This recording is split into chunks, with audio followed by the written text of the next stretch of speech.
नमस्कार। नेपाल की भूतपूर्व सांसद सरिता गिरी ने एक विज्ञप्ति निकाली और उसमें उन्होंने कहा कि नेपाल अपनी रक्षा करने में असमर्थ है, इसलिए नेपाल की सुरक्षा की जिम्मेदारी भारत को दे देनी चाहिए। सरिता गिरी ने कहा कि चीन ने नेपाल की बहुत सारी भूमि को कब्जा कर लिया है और नेपाल की सरकार नेपाल की भूमि को बचाने में समर्थ नहीं है।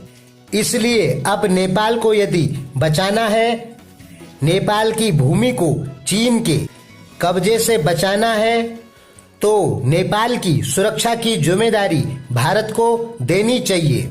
ऐसा नेपाल के समाचारों में दिखाया जा रहा है। दोस्तों, सरिता गिरी वही सांसद हैं जिन्होंने प्रधानमंत्री ओली के ऊपर आरोप लगाया था, नेपाल कम्युनिस्ट पार्टी के ऊपर आरोप लगाया था कि नेपाल कम्युनिस्ट पार्टी ने चीन के इशारे पर काला पानी और लिपुलेख का नक्शा पास किया है। और सरिता गिरी के इस बयान पर नेपाल में बहुत बड़ा हंगामा मच गया था और सरिता गिरी को देशद्रोही का करार दे दिया गया।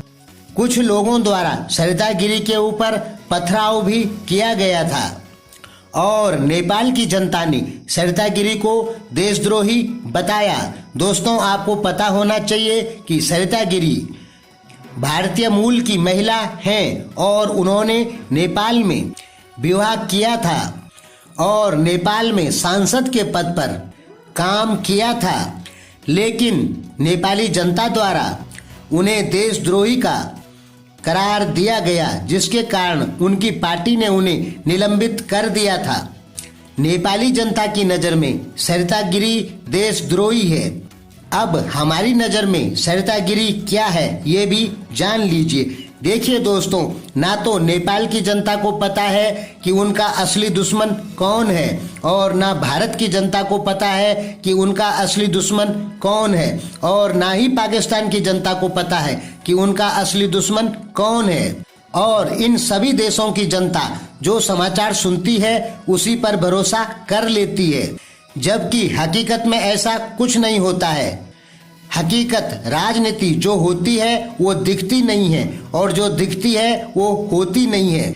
यानी जैसे नेपाल भारत को इस समय अपना सबसे बड़ा दुश्मन मानता है और भारत चीन को अपना सबसे बड़ा दुश्मन मानता है, पाकिस्तान भारत को अपना सबसे बड़ा दुश्मन मानता है। इसका मुख्य कारण है मीडिया। यह सच्चाई के बिल्कुल पास नहीं है।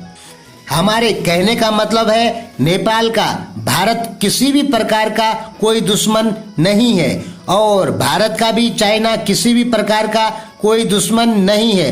वैसे ही पाकिस्तान का भी भारत किसी भी प्रकार से कोई दुश्मन नहीं है।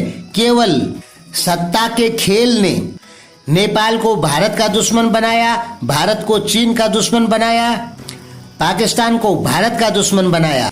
ये केवल और केवल सत्ता की लालची पार्टियों ने ऐसा किया और उनके पीछे विदेशी फंडिंग।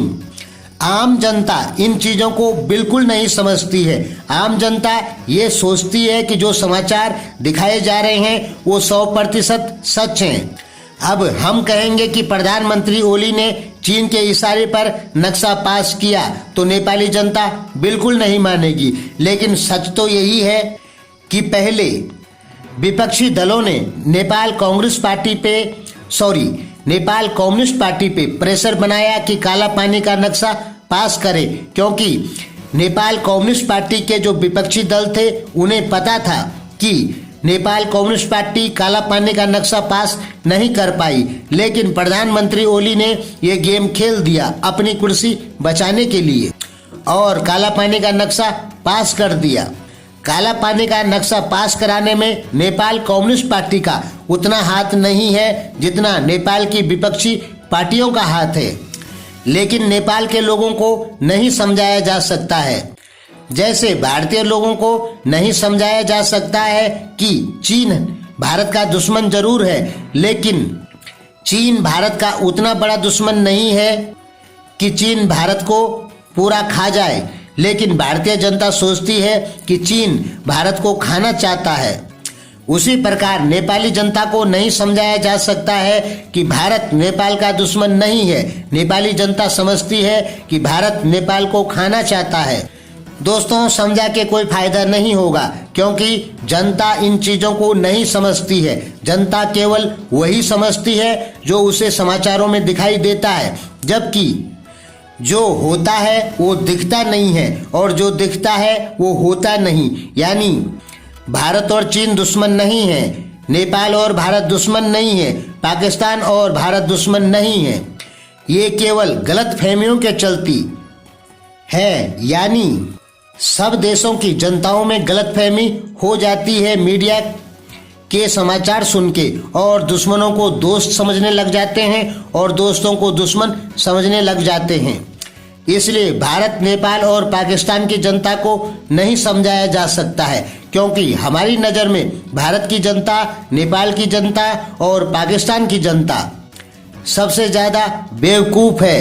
धन्यवाद दोस्तों, और गाली गलौज बिल्कुल ना करें और भरोसा करें कि आप लोग दुनिया के सबसे ज़्यादा बेवकूफ़ लोग हैं, चाहे वो भारतीय हैं, चाहे वो नेपाली हैं या पाकिस्तानी हैं, क्योंकि गलतफहमियों के चलते भारत, चीन, पाकिस्तान, नेपाल आपस में भिड़ रहे हैं। ये केवल गलतफहमी है और ये गलतफहमी कुर्सी के लालची नेताओं ने फैलाई, तो जनता को समझाना बहुत मुश्किल है।